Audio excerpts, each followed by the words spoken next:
Hello everyone, this side Mayank Jhunjhunwala from IIT Kanpur. We were discussing the chapter sets from NCERT Exemplar. So we had done till question number 31, I guess, and now we will move ahead with that. So I've given you a brief overview of what the sets chapter is all about, what we try to study in this chapter, what is union, what is intersection, all those we have read about, and we have solved some good questions till 31, and now we will move ahead with 32. So I guess you must have understood till now, and now I am moving ahead with the next question. 32. Okay, so let's read the question. It is saying let x1, x2 up to x5. 1 second. Let x1, x2 up to x5 with observations with mean m and standard deviation k and standard deviation s. The standard deviation of the observations kx1, kx2 and so on. So basically हमने यहाँ पे क्या किया है, हमने अपनी हर एक observation को k से मल्टीप्लाई कर दिया है and then we are asked to calculate the new standard deviation. Okay, so let's do this one. So see, firstly what we are given mean. So what is mean? Mean is nothing but sigma of all these x's upon total, which is 5. So we can calculate the sigma xi value, which would be 5m. So basically what I'm saying is sigma xi divided by 5 is equal to m. So basically this thing is equal to 5m. This thing is equal to 5m. ठीक, तो ये तो हो गया अपना sigma xi, and we know that standard deviation का formula is equal to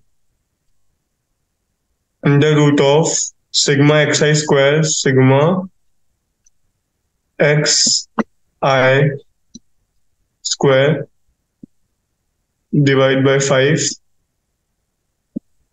minus sigma xi divided by 5 whole square. Okay, so this is the formula for standard deviation as we know it. And now since our each term is multiplied by k, so from here k square will come out to be common, so we can take k square out. I'm calculating new standard deviation, no, that's why. So k square will come out, and what will be left? We will be left with sigma xi square by 5. Similar fashion, यहाँ से भी k would come out, and we will get k square times sigma xi square by 5 minus sigma minus this is the mean का square basically. So new mean में क्या होगा? K square multiply हो जाएगा basically. So k square हमने common ले लिया, तो यहाँ पे क्या बचेगा? It will be m square. Okay, and from here we can see that this thing sigma xi square by 5 minus m square is the old standard deviation, which we can take as sigma. So basically our new standard deviation is multiplied by under root of k square, which is k. So basically our new standard deviation would come out to be k times sigma.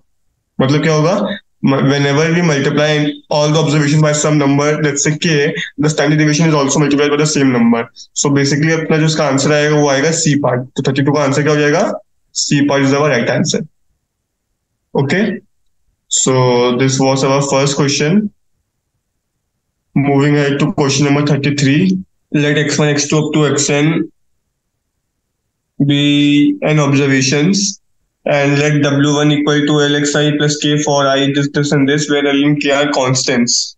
Then the mean of xi is 48 and the standard deviation is 12, and the mean of wi is 55 and the standard deviation is 15. Then the value of l and k is okay. तो अपन लोग क्या करें इसमें? अपने को क्या दिया हुआ है? अपने को दिया हुआ है कि जो wi है, wi is equal to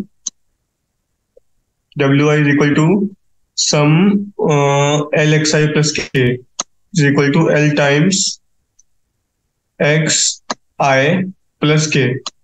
Okay, so this is given to us. W is equal to lxi plus k. So what we can do now is we are also given means of xi and means of wi. So let's take the mean equation. So how will take the mean equation? I will take here mean, wi mean is equal to L is a constant, so it will remain like this. And I will also take the mean of xi's so that the equation remains balanced plus k. Okay, so this equation is also correct, and I have written this equation from this one. So what we are given the mean of wi's, I think so. It is 55. So put down the values. It is 55 is equal to, are we given with the L? No, we have to find out L. And mean of xi we are given is 48. So 40, it would be 48L plus k. It would be 48L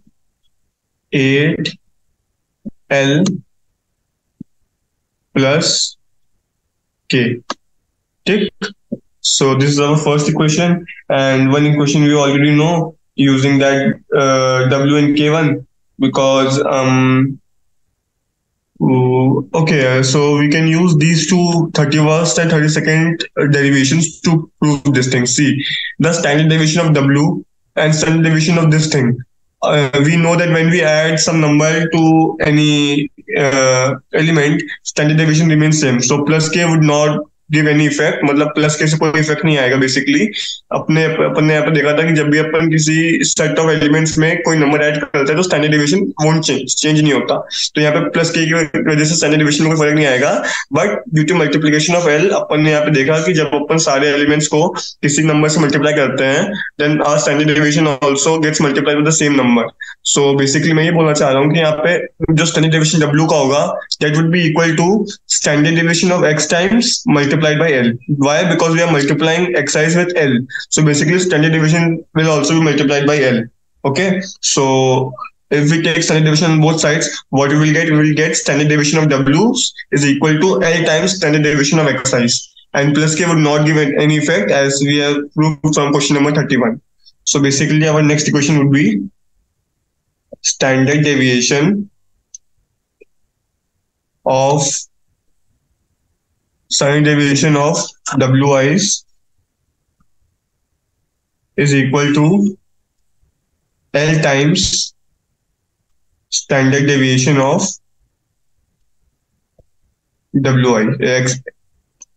xi, sorry. Tick.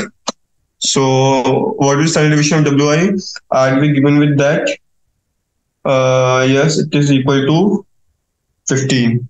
So 15 is equal to L times standard deviation of xi, which is given to us as 12. So it would be equal to 12L.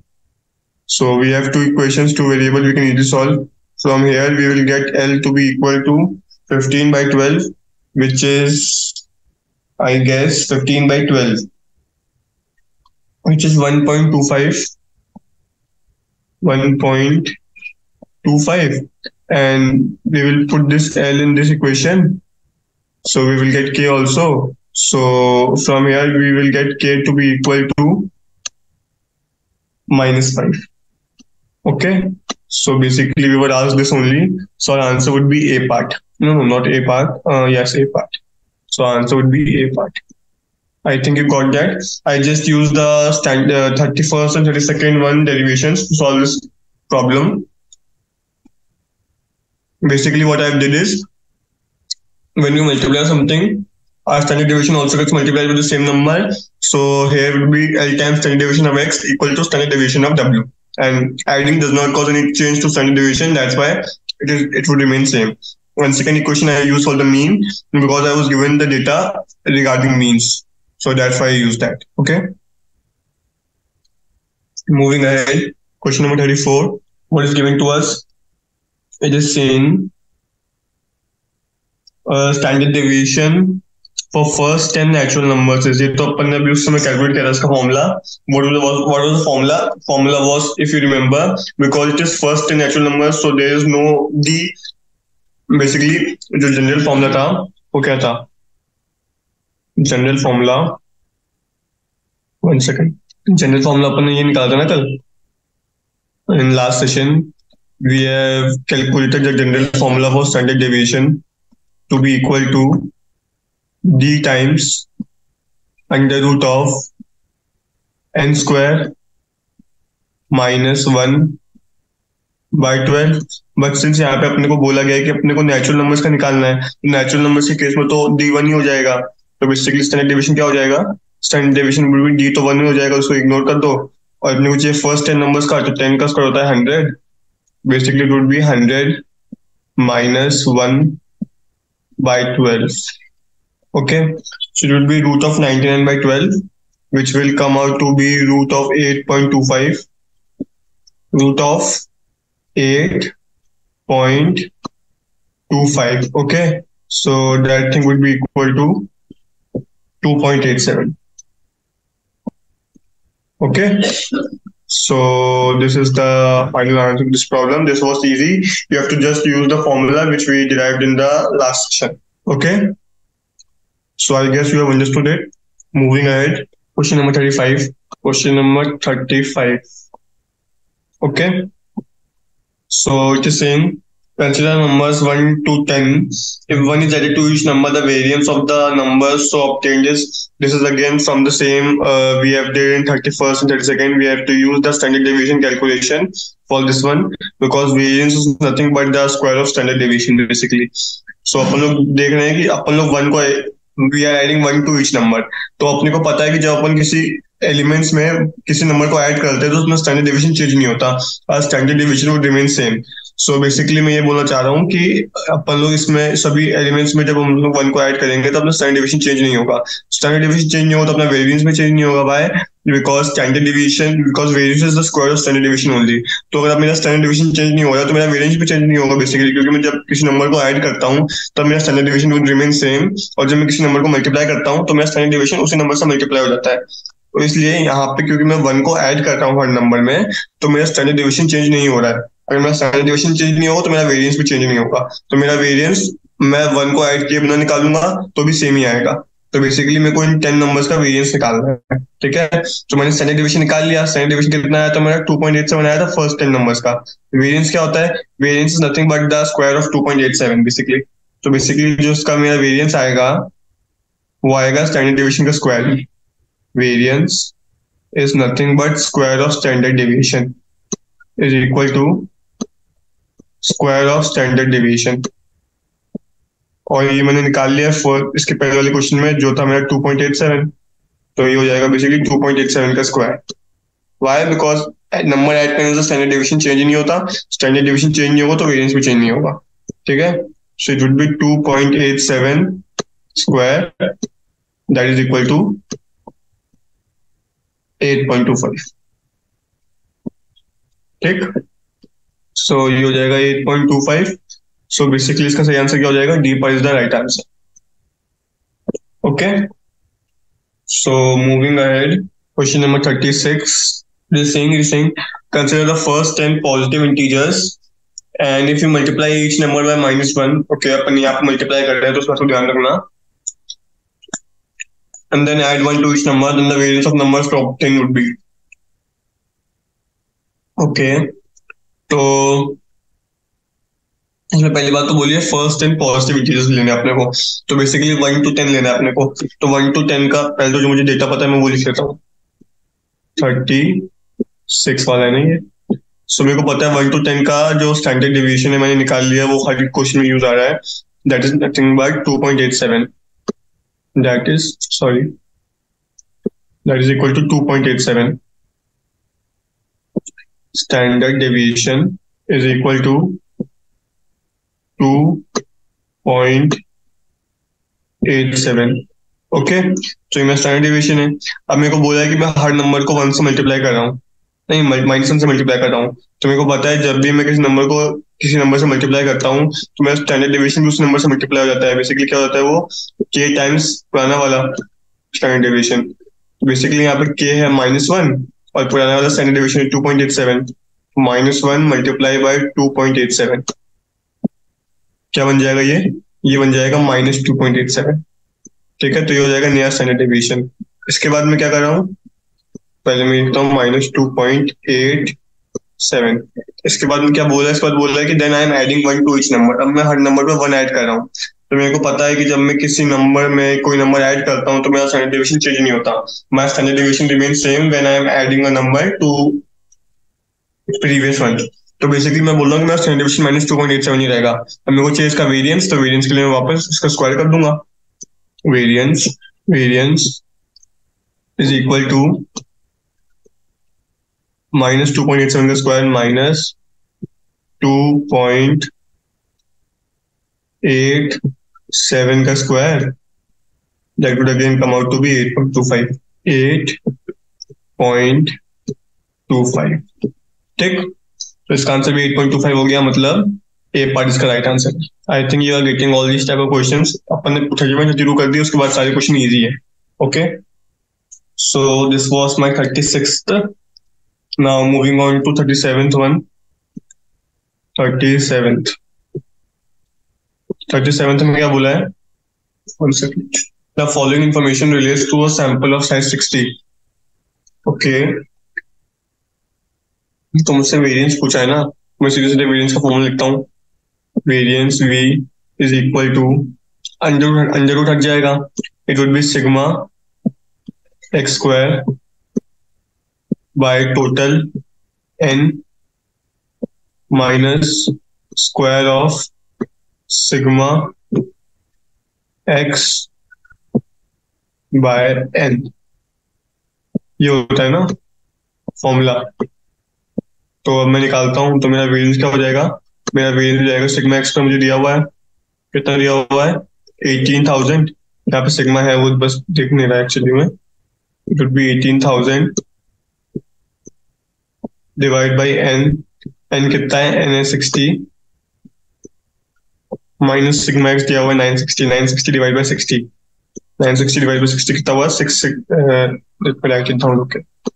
960 divided by 60 square. Okay, so it will come out to be this will cancel with this one. It would be 6 3 is 18, so 300 minus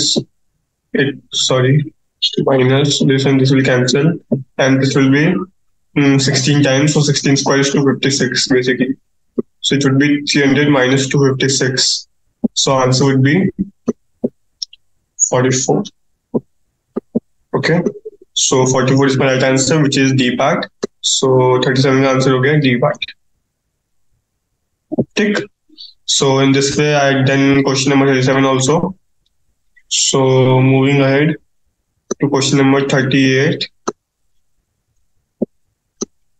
So in 38 it is given that coefficient of variance of two distributions are 50 and 60 respectively, and their arithmetic means are 30 and 25 respectively.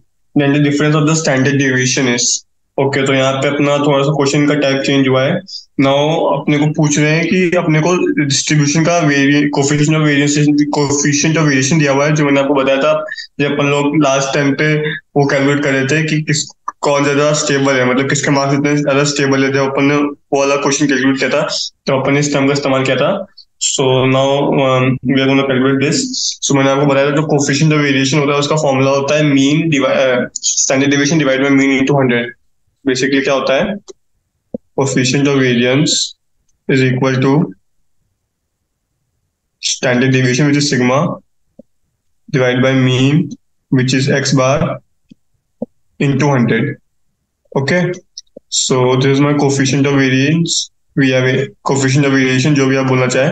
अपने को दिया हुआ है कि दो distribution का 50 and 60 है, तो एक का है 50, तो 50 इज इक्वल टू, मुझे सिग्मा नहीं दिया हुआ ना. ओके, तो मैं इसको मान लेता हूँ सिग्मा 1, और 50 वाले का जो मीन है वो है 30 into 100. Okay, so this is my first equation. And second one would be it would be 60 equal to sigma 2 divided by 25 into 100. Okay, so this would be sigma 1 sigma 2. So I can calculate sigma 1 sigma 2 from here. It would be 50, it would be 2, so my answer would be 15. So sigma 1 is 15 and sigma 2 is, we'll get 4 from here, so 60 by 4 is 15. So sigma 2 is 15. So basically the difference of the standard deviation is coming out to be 0. So इसका answer हो जाएगा 0, which is option number A. So A part is our right answer. This A part is our right answer. Okay. So ठीक, आगे बढ़ते हैं question number 39 पे. Oh sorry, A part for this one. Sorry. Let it be. So moving on to 39th.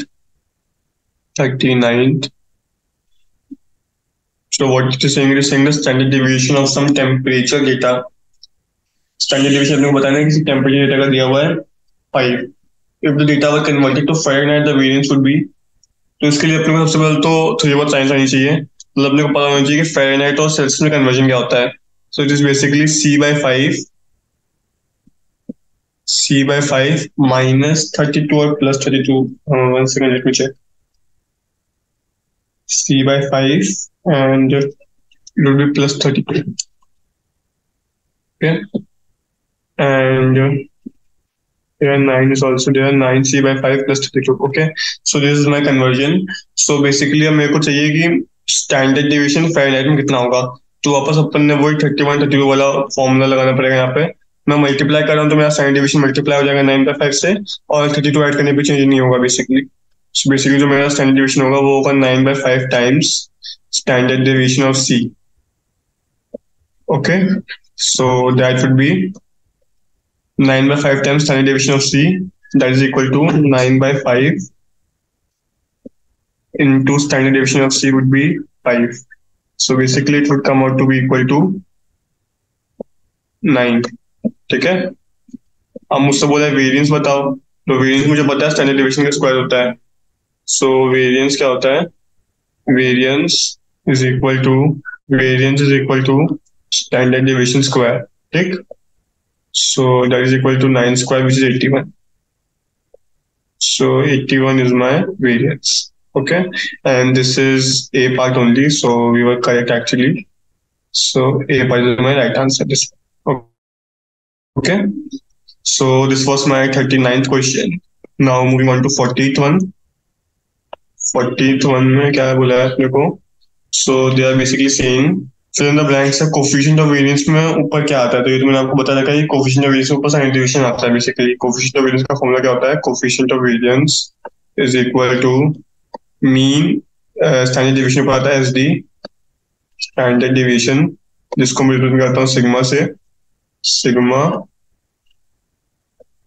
Divide by mean which is x bar, मतलब इनका symbol ये है, into 100. Okay. सो इसका आंसर क्या हो जाएगा?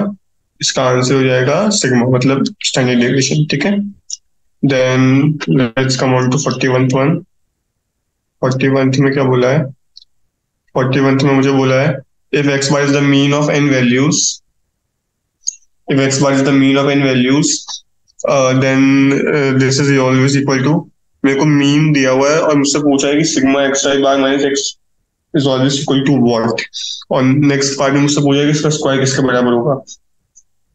तो क्या कर सकते हैं अपन? अपने को बोले कि मीन एक्स बार जो है मीन एन वैल्यूज का, x bar is the mean of n values. तो एक्स बार बेसिकली मीन है. तो जब मैं बेसिकली ये चीज इसको मैं ऐसा लिख सकता हूँ कि जैसे कि मेरे को पता है, मेरे को क्या दिया हुआ है? मेरे को दिया हुआ है कि x bar is equal to mean of n values. ये n वाला n वर्ड इंपॉर्टेंट है क्योंकि अपने को जो बोला है वो अपने को n तक बोला है. Mean of n values, sorry, mean of n values, mean of n value. Okay. So this thing. ठीक है. तो इसका जो एक्स आई माइनस एक्स बार से पूछा है, तो अपने को पता है कि जो मेरा एक्स आई माइनस एक्स पर आता है वो बेसिकली मैं तब निकालता हूँ जब मेरे को डिविजन निकालना होता है बेसिकली. तो सम ऑफ ऑल n टर्म्स जो इसके होंगे सिग्मा एक्स आई के, वो जिसको जब मैं डिवाइड करूंगा इनसे, I will get x bar. So basically difference of both this is always equal to 0 I guess. इसमें what we can do here is, see, इसको अगर मैं वैसे तो मुझे I think there would be some shorter way, but let me do it this way. This is given sigma xi minus x bar, okay? So इसमें क्या है ना, मैं इसको सिग्मा को अलग अलग कर लेता हूँ let's say. So it would be sigma xi minus sigma minus x bar, मतलब एक्स बार से पहले कॉमन ही होगा तो सिग्मा एक्स बार, ठीक। तो मुझे पता है कि जो मेरा सिग्मा एक्स आई होता है उसको मैं लिख सकता हूँ नंबर ऑफ टर्म्स, मेरे को पता है जो मेरा मीन होता है एक्स बार वो होता है sigma x i upon number of terms, तो इसको मैं लिख सकता हूँ number of terms n multiply by x bar, ठीक है। और सिग्मा एक्स बार तो कांस्टेंट है, तो एक्स बार बाहर आ जाएगा, it would be x bar times sigma one, and sigma one is nothing but n only, मतलब वन को मैं एन टाइम्स जोड़ रहा हूँ, it is also n x bar. So basically this thing always comes out to be zero, जो मैं आपको intuitively बोल रहा था, but this is the way we can prove it. So basically first वाले का आंसर जीरो आएगा, सो यहाँ पे जो आंसर आएगा वो आएगा जीरो। फिर अपन लोग चलते हैं आगे, अगले पार्ट में मुझसे पूछा है sigma x i minus x बार का स्क्वायर, तो इसको अपन लोग कैसे कर सकते हैं। We know that sigma x i minus x is zero, and here we are asked about its square. So इसमें होता है, इसमें दिक्कत ये आएगी कि वहां पे x i minus x bar में we are getting some x i which would be less than x bar, and we are getting some x i which would be less than which would be greater than x bar, so वो सब terms add होके zero हो जा रहे थे। But here since we are doing square, so basically all those terms which would be negative will also get positive. So basically अपने को बोला गया है कि A has any value other than x bar, तो मुझसे एक्स आई माइनस ए का square के से रिलेशन में पूछा है कि वो ग्रेटर होगा कि लेस देन होगा, मुझसे ये बोला है। So it would be less than x i minus a bar minus a square, because a is some constant. So basically x i minus a square को मैं sigma x i minus a square को मैं n times multiply कर रहा हूँ basically, जो मेरा sigma x i minus a square है, इसको समझना थोड़ा ध्यान से। सिग्मा एक्स आई माइनस ए का स्क्वायर है, ये क्या आएगा मेरा, ये आएगा मेरा एन टाइम्स,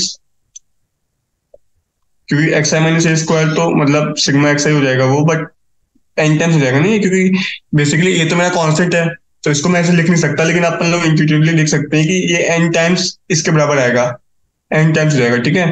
ये एन टाइम्स हो रहा है बेसिकली, एन टाइम्स जो भी एक्स आई की वैल्यू मैं बराबर डालता जाऊंगा, क्योंकि मेरी ए की वैल्यू कांस्टेंट है यहाँ पे। सिमिलरली मैं एक्स बार में बोल सकता हूँ कि मेरा एक्स बार मीन कांस्टेंट है। सो इसमें अपन लोग क्या बोल रहे हैं, इसमें अपन लोग ये बोल रहे हैं कि जो मेरा एक्स आई माइनस एक्स बार का स्क्वायर है वो हमेशा ग्रेटर देन जीरो होगा, वाई, बिकॉज जो मेरी नेगेटिव वैल्यूज है वो भी स्क्वायर हो जा रही है, तो वो जीरो कभी आ ही नहीं सकता बेसिकली, तो ये चीज हमेशा ग्रेटर देन जीरो होगी। बट यहाँ पे बोला है if A has any value other than x bar, A की वैल्यू एक्स बार से अलग है, तो अगर लेट्स से वो ए की वैल्यू मैं एक्स बार से अलग ले रहा हूँ, तो इसमें फिर मैं इसको प्रूफ कैसे करूं। 1 second, let me think. Now we are asked to calculate about sigma xi minus x bar का square. So यार मैं इसको देख तो पा रहा हूँ कि जीरो होगा, but how we can prove it? Sigma xi minus x bar square, okay?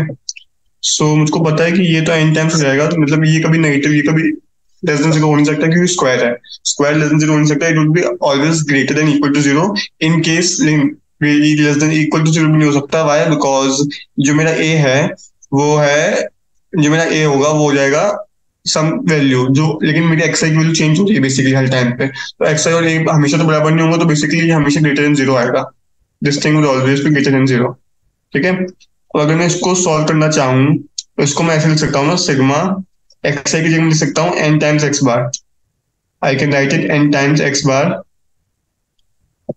Minus, मतलब ये मेरा एक्स आई है ना, तो मैं इसको सिग्मा एक्स आई लिख दूंगा, मतलब इसको अगर मैं खोलूं, को खोल के दिखाता हूँ आपको, so it would be basically sigma of x i square minus 2 times sigma of x into xi bar plus sigma x bar square. Okay, so अपन इसको ऐसे लिख सकते हैं कि अब इसमें मुझे खोलने की जरूरत भी नहीं है ना। इसमें एक चीज और है, हम तो इसको ऐसे देखते हैं, तो यहाँ पे सिग्मा एक्स आई स्क्वायर हो जाएगा। तो मुझे को पता है कि जो मेरा सिग्मा एक्स आई होता है वो होता है एन टाइम्स एक्स बार।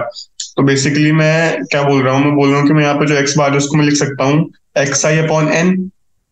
इसको लिख सकता हूँ एक्स आई अपॉन एन। तो बेसिकली हो जाएगा sigma x i square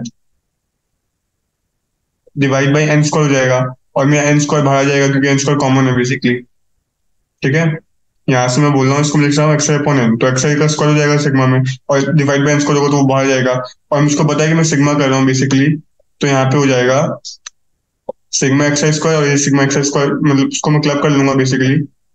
one second, इन दोनों को मैं क्लब कर लूंगा, तो I will be getting this thing plus sigma x i square, अरे यार sorry, this thing plus sigma x i square, okay, minus two times,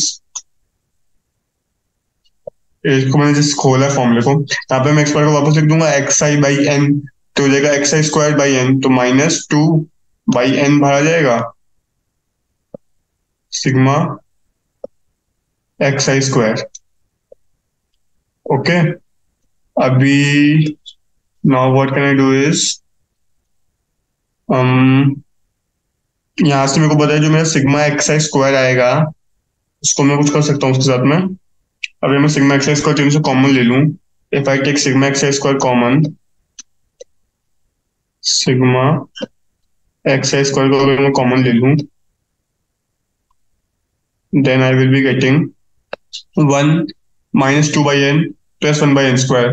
So it will be basically 1 minus 1 by n whole square. Okay, लेकिन जो है ये sigma के बाहर आएगा, basically sigma इतने पे लगा हुआ है। ठीक है, now it is n terms, so basically 1 minus 1 by n square, one second, okay, this term would always be less than 1, no?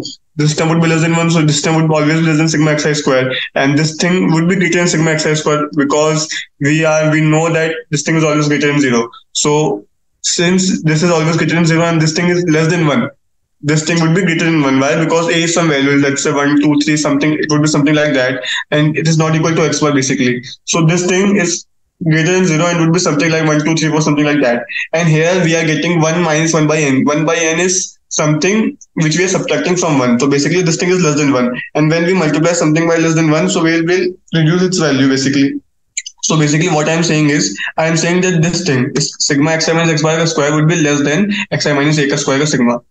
I hope you got that. You have to just solve it and you will get some value. You have to just think of it. Why? Because we are getting this fraction and this fraction will be less than 1. That's why this thing would be greater than this thing. So basically it is less than xi minus a square. So in second blank we will fill less than. ठीक है, तो I hope समझ में आया होगा। फिर आगे चलते हैं अपन लोग 43 42 पे। If the variance of data is 121, then the standard deviation of data would be, अपने को वेरिएंस दिया हुआ डेटा का, अपने से स्टैंडर्ड डेविएशन पूछा है, तो ये तो बहुत सिंपल है, मैंने आपको बताया जो स्टैंडर्ड वेरिएंस होता है वो स्टैंडर्ड डेविएशन का स्क्वायर होता है। Okay, so basically what I am saying is the variance is standard deviation square, so it would be root of 121, so answer would be 11। Okay, so this was 42, now moving on to 43। The standard deviation of a data is dash of any change in origin but is dash on the change of scale। तो ये जो अपन ने 31 और 32 में prove किया था उसी को अपने को वर्ड्स में लिखना है बेसिकली। तो जो स्टैंडर्ड डेविएशन होता है ओरिजिन के चेंज पे डिपेंड नहीं करता। वाई? बिकॉज हम ओरिजिन को चेंज करके क्या करेंगे, जो मेरी एक्स और वाई की वैल्यूज है उसमें हम कुछ ऐड सब्ट्रैक्ट करेंगे, और ऐड और सब्ट्रैक्ट करने पर मैंने देखा है कि मेरा स्टैंडर्ड डेविएशन चेंज नहीं होता है, जो कि अपन ने 31 में प्रूव किया था बेसिकली। तो standard deviation of data is independent of any change in origin but dash is on the change of scale, but it changes on the change of scale, मतलब डिपेंडेंट है चेंज ऑफ स्केल पे। Y? Because अगर मैं अपने scale को change कर दूंगा तो मैं बेसिकली मेरे एक्स में कुछ मल्टीप्लाई कर रहा हूँ, और जब मैं किसी एक्स में, जब मैं अपने एलिमेंट में कुछ मल्टीप्लाई करता हूँ तो मेरा स्टैंडर्ड डेविएशन चेंज हो जाता है। ठीक है, तो बेसिकली जो 43 है उसमें फर्स्ट वाले ब्रैकेट में आएगा इंडिपेंडेंट, इंडिपेंडेंट, ठीक है, और सेकंड वाले में आएगा डिपेंडेंट। मतलब चेंज ऑफ स्केल पे डिपेंडेंट है लेकिन ओरिजिन पे डिपेंड नहीं करता, डिपेंडेंट, सॉरी, डिपेंडेंट, ठीक। तो ये है मेरा 43। 44 पे चलते हैं। 44 में क्या बोला है, they are saying the sum of the squares of deviation of values of the variable is dash when taken about the arithmetic mean. The sum of the one second. The sum of the squares of deviation of the value of the variables is dash when taken about the arithmetic mean. अच्छा, जब मैं इसमें मतलब मैंने वो निकाला था ना, deviation about mean, deviation about median, deviation about mode, इससे 3 टाइप की वैल्यूज होती है। तो अपने को बोला है कि जब अपन लोग डेविएशन को लेते हैं अरिथमेटिक मीन के अबाउट, तब जो डेविएशन होता है वो क्या होता है, तो वो मिनिमम होता है। मतलब अगर मैं मीडियन के अबाउट डेविएशन लूंगा तो वो ज्यादा आएगा। ये अपन ने जो ऊपर फर्स्ट और सेकंड क्वेश्चन किया था इस एक्सरसाइज का, तब भी अपन ने देखा था कि जो डेविएशन अबाउट मीन है वो हमेशा डेविएशन अबाउट मीडियन से कम आता है। तो 44 का आंसर होगा मिनिमम, ठीक। ये आप लोग चाहे जो अपन ने फर्स्ट और सेकंड क्वेश्चन किया था उसमें आप जाकर भी देख सकते हो, जो डिवीजन अबाउट मीडियन आया था वो डिवीजन अबाउट मीन से हमेशा ज्यादा आएगा। Arithmetic mean is nothing but mean only, if you are confused with that, ठीक। सो 45th में देखते क्या बोला है, the mean deviation of the data, the mean deviation of the data is dash when measured from the median. जब मैं median से major करता हूँ तो मीन डेविएशन क्या होता है, मतलब मैंने जो मीन का बताया, मीन का होता है मिनिमम। सिमिलर वे में जो मीडियन का होता है, मीडियन का होता है, मीडियन का आई थिंक मीडियन का लीस्ट होता था शायद, बिकॉज ये तो मेरे को पता है कि सम ऑफ स्क्वायर्स ऑफ डेविएशन, क्योंकि यहाँ पे मैं सिर्फ मीन डेविएशन दे रहा हूँ, यहाँ पे मैं स्क्वायर कर रहा था, तो बेसिकली स्क्वायर कर रहा था तो वो मिनिमम हो जाता था। लेकिन जो मीन डेविएशन डेटा के अबाउट मीडियन से जब अपने निकाला था, I think it was least, it was least I guess, why because हाँ it would be least, why because median जो होता है वो होती है मिडिल वैल्यू। तो अपन लोग बेसिकली मिडिल वैल्यू ले रहे हैं, तो इस तरफ भी उतनी वैल्यूज है, इस तरफ भी उतनी वैल्यूज है। सो बेसिकली जब मैं मीन डेविएशन लूंगा तो it would come out to be least and here it is minimum, why because we are squaring the terms। Squaring से क्या होगा, जो मेरे नेगेटिव टर्म्स होंगे वो भी पॉजिटिव हो जाएंगे। सो बेसिकली यहाँ पे मैं स्क्वायर ले रहा हूँ, तो आई कैन से दैट, मतलब ये तो मैं बोल सकता हूँ ना कि बिना स्क्वायर वाले टर्म्स, स्क्वायर वाले टर्म्स में स्क्वायर वाले टर्म्स जीतेंगी। Why because when we square the terms, we make negative terms also positive. So basically, since I am not squaring here, so the answer would be least. I hope you understand the concept. मतलब मैं क्या बोलना चाह रहा हूँ, मैं बोलना चाह रहा हूँ कि यहाँ पे अपने को बोला है कि अपन लोग डेविएशन का स्क्वायर कर रहे हैं। स्क्वायर करने से क्या होगा, जो नेगेटिव वैल्यूज होंगी वो भी पॉजिटिव हो जाएंगी। But here we are only taking the mean deviation about median, so it would be least. I hope you understood it, मतलब I guess that. And last में 46 में मुझे बोला है standard deviation is dash to the mean deviation taken from the arithmetic mean. Standard deviation और mean deviation में क्या relation है वो पूछा है मुझसे फ्रॉम द अरिथमेटिक मीन। तो जो स्टैंडर्ड डेविएशन होगा वो मीन डेविएशन के बराबर भी हो सकता है या फिर बड़ा भी हो सकता है, क्योंकि स्टैंडर्ड डेविएशन मेरे को पता है, मैं DI निकाल के लेता हूँ अक्सर, मैंने 6 बार निकाल के। तो basically standard deviation greater than तो हो सकता है और बराबर भी हो सकता है, अपन ने इसको देखा था। तो बेसिकली इसका जो आंसर आएगा वो आएगा ग्रेटर देन और इक्वल टू, मतलब हाँ, मतलब दोनों चीज ही होती है, तो it would be greater than और इक्वल टू, ग्रेटर देन, मतलब ये तो simple fill in the blanks है, इसमें आपको कुछ सॉल्व नहीं करना है। अगर आपको कॉन्सेप्ट आता है तो फिर आपको उसको मतलब सोचना पड़ेगा, but you don't have to solve anything. Greater than और इक्वल टू, ओके। सो इसमें बस अपने को क्या 41st थोड़ा सोचना पड़ा था। सो मतलब वो अच्छा क्वेश्चन था बेसिकली, इसलिए। बाकी इन 4 क्वेश्चन में अगर आपको कॉन्सेप्ट आता है तो you can easily do is what I am saying is standard deviation of data is independent of change in origin. Why because when we change the origin we are just adding some value, और मैंने आपको 31st में बताया था कि जब मैं किसी वैल्यू को ऐड करता हूँ तो मेरा स्टैंडर्ड डेविएशन चेंज नहीं होता है। ऑन द सिमिलर नोट, जब मैं स्केल को चेंज कर रहा हूँ तो स्केल को चेंज करने पे क्या हो रहा है, स्केल को चेंज करने पे मैं अपने एलिमेंट्स में कुछ नंबर मल्टीप्लाई कर रहा हूँ, और नंबर मल्टीप्लाई करने पे क्या होता है, जो मेरा स्टैंडर्ड डेविएशन होता है वो भी उसी वैल्यू से मल्टीप्लाई हो जाता है बेसिकली। तो वो स्केल के चेंज पे डिपेंड करता है, लेकिन जो ओरिजिन है उसके चेंज पे डिपेंड नहीं करता है बेसिकली। इसलिए 43 का आंसर आएगा इंडिपेंडेंट डिपेंडेंट। फिर mean deviation of data is least one measures about the median. Why because median is the middle most value, इस तरफ भी उसके उतनी ही है और इसके बोथ साइड्स में उतनी वैल्यूज हैं, तो जितनी नेगेटिव होंगी उतनी पॉजिटिव हो जाएंगी। That's why mean deviation median के बाद लीस्ट आता है, और स्टैंडर्ड डेविएशन मीन डेविएशन में मैंने आपको बताया ही है कि वो ऐसा रिलेशन होता है कि स्टैंडर्ड डेविएशन कभी भी मीन डेविएशन से कम नहीं हो सकता, बराबर हो सकता है, बड़ा हो सकता है, लेकिन standard deviation can never be less than mean deviation. So basically it would be greater than और equal to. So here we have finished this exercise. I hope आपको समझ में आया होगा।